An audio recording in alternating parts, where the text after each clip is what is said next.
Now the race was on to identify the rest of the atom's pieces and understand how they fit together. This challenge drew many of the best minds in science, including a 22-year-old physicist from one of England's leading scientific families.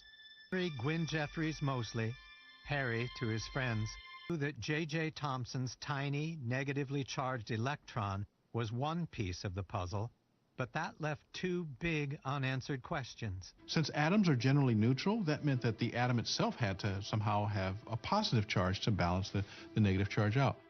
But where in the atom were the positive charges needed to offset those negative electrons? And a related question, since people knew by this point the electrons were so much less massive than the atoms themselves, where was the mass distributed?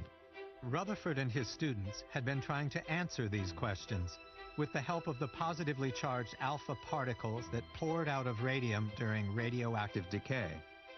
They aimed a beam of alpha particles at an ultra-thin sheet of gold foil. Most of the time, these alpha particles would sail right through.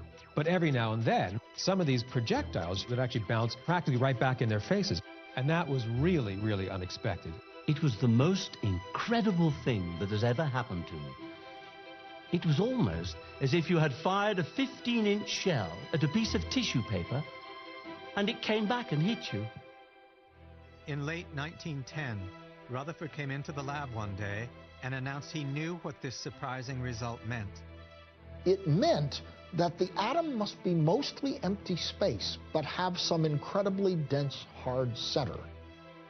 If the atom's positive charge and most of its mass were concentrated in a tiny central core, it would let most particles sail through, but repel any positive charge that came near the center.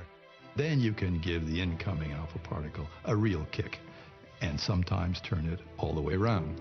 So with that, we had this really quite brand new vision of the structure of the atom. Almost all of its mass was concentrated very, very tightly in a minute little space in what we would now call the nucleus. And then separated by mostly nothing. You have these negatively charged electrons that sort of whizzing around, but at a great, great distance on the scale of the atom. One of the